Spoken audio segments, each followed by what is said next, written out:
The movie begins as Cairo Sweet, an 18-year-old girl, narrates what it is to be an adult. She lives alone in her house because her parents, who are lawyers, are permanently abroad. She talks about how she finds an escape in writing and longs to be loved and not feel lonely. She mentions meeting a teacher who is also a writer. Cairo walks into class where Jonathan Miller, a literature teacher, is already in, even though the class won't start for another hour. She tells him that she lives in Lovell Hill, and he is very amazed. He gives her a list of books they will be going through in class, and she tells him she read them all, which amazes him even more. Soon, her friend Winnie joins them, and we learn that this is her second time attending this class. Her stomach growls, and she goes out with Cairo to get some food. After they left, Jonathan checked out the books Cairo brought to class. His friend and colleague Boris gets in and asks what he was reading. The book Jonathan was holding is an erotic fiction, and Boris took it before he started reading it out loud. Jonathan takes the book and goes over to eat the biscuits that Boris made. Boris finds Jonathan's book from Cairo and tells him she is also the only one who checked it out. Back at their house, Beatrice is buried in her work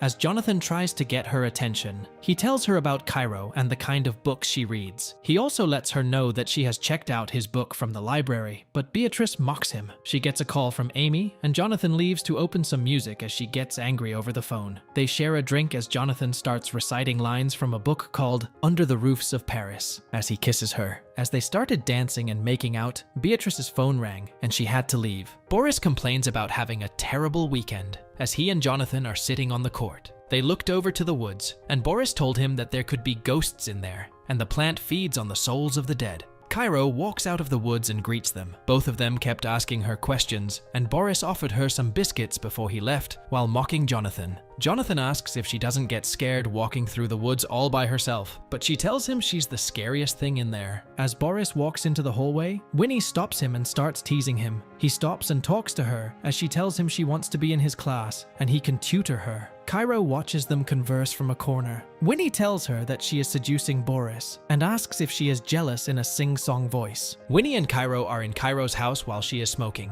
Winnie asks where her parents could be at this time, and Cairo tells her even though she doesn't know how long they'll be there. Winnie asks Cairo to let her dress her up, saying she can be both smart and hot. Cairo is writing an essay to get into Yale, and she couldn't answer a question that asks what her greatest achievement is. Winnie tries to help her, but they can't find the right answer. She finally tells her to experience something worth writing about. Cairo asks her if she really is going to sleep with Boris, and Winnie tells her she wants an older man to do it with, as it will be her first time doing it. Winnie tells Cairo that Jonathan looks at her differently from all the other students, but Cairo said she couldn't believe it. In class, Cairo kept looking at Jonathan. He then asks her to see him after school. Boris is in Jonathan's class, asking about Beatrice and the book she's writing. He is invited for dinner, and Jonathan tells him to shower before he comes over. After Boris leaves his class, Jonathan opens the music and starts dancing. He finds Cairo giggling when he turns around. They sit by the couch, and Jonathan asks if she's been to the scroll sessions at Sally Bunny's, a poetry salon in a Victorian village, and tells her to go on the coming weekend. The reason why he wanted to see her was because of the story she wrote about a reluctant spider. Then he recited some lines from the story before they continued to talk about the spider. He then tells her that she is talented and offers her a jump start on the midterm. He assigned her to write a short story in the style of her favorite author. He says that it could help with her portfolio for Yale. Cairo tells Jonathan that she read his book and called it grand and tragic romantic horror. Then she quotes lines from his book. He tells her that was the first thing he wrote, and that he hasn't written anything recently since he got married and started teaching. But Cairo challenges him, saying he isn't inspired. Winnie joins them as they're talking. Boris, Jonathan, and Beatrice went out for dinner where Winnie was the waitress. Beatrice asks why their order is not served yet, and Winnie offers a drink on her. Boris and Winnie sneered at each other, and Winnie called Jonathan a boring teacher, to which Boris laughed. Jonathan tells Beatrice that she is Cairo's friend before they discuss about her. Beatrice tells Jonathan that he is better at teaching than writing, and that it isn't for him. They both tell him it's not because he can't write that he's not a writer, it's because he stopped writing and chose to be a teacher. Jonathan was offended. On Saturday, Cairo went to the poetry place Jonathan suggested, hoping to find him there. Soon Jonathan joins her. She asks if he knows all the people there, and if what they're doing is like group therapy. A man named Elliot starts reciting a play as they all listen. After the play was over, Jonathan and Cairo were outside, and he asked if she thought it was going to be bad, and she said yes while giggling. Boris and Jonathan are sitting in their usual place when Cairo brings them coffee.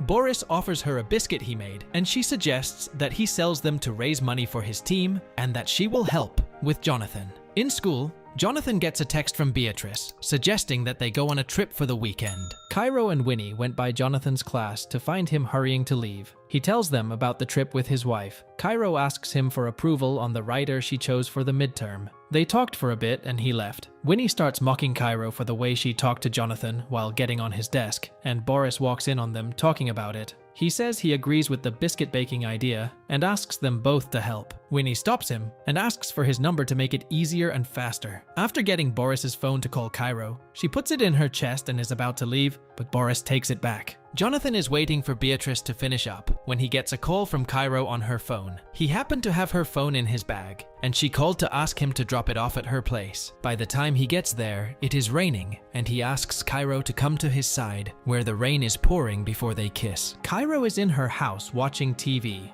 and reminiscing about what happened while Jonathan is sitting at home with Beatrice. Beatrice apologizes for canceling their vacation because of work. After receiving the midterm assignment from Cairo, he went outside and started reading it. What she wrote was an intimate story that was portrayed by them.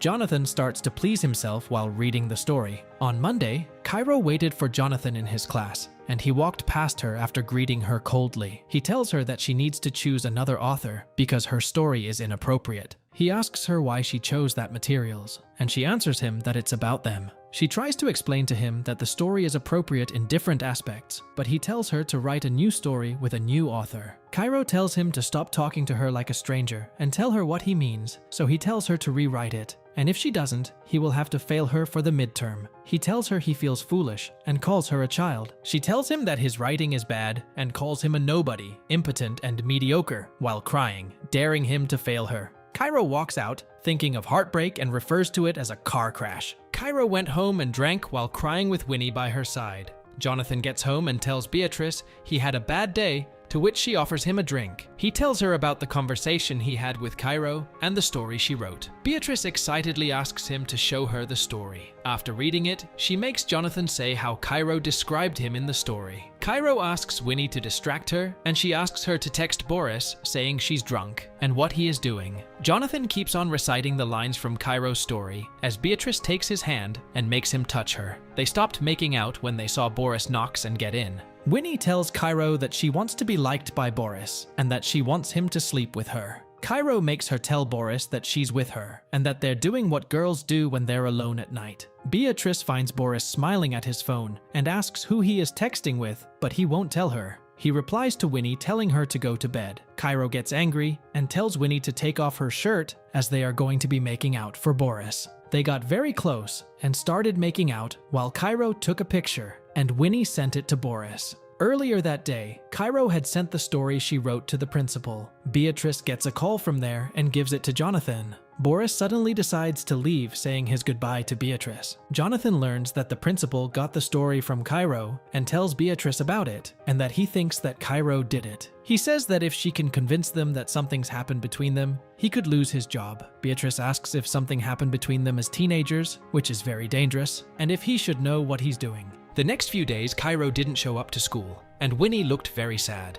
She asked Jonathan if he'd seen her, but he coldly says he didn't. Cairo and Jonathan are being questioned by the principal, Joyce. Cairo tells her that he gave her the midterm assignment in advance and that they used to meet before, during, and after class to talk about literature. She said that he was impressed that she knew who he was. Jonathan tells Joyce that Cairo is very talented and that he gave her mentorship as she is better than the curriculum. Jonathan claims that they know each other as is appropriate for a student and a teacher. He mentioned the time he went to her place to give her phone back and the vacation he and Beatrice were supposed to go on. He said that he didn't touch her, and that when she sent the story, he told her it was inappropriate for school. He realized that there was nothing he could say to defend his position. Boris asks Jonathan if he's in love with Cairo before he tells him that he can't identify the line, and that's why he crosses it. Then they into an argument, and Boris leaves. Jonathan confesses to Beatrice that he's suspended, but soon they get into a fight where it escalates and gets personal. Jonathan calls Beatrice an alcoholic, and she tells him he's boring, and that's why she drinks. That was only the beginning of their fight. Winnie goes to see Cairo and asks what she's doing to Jonathan.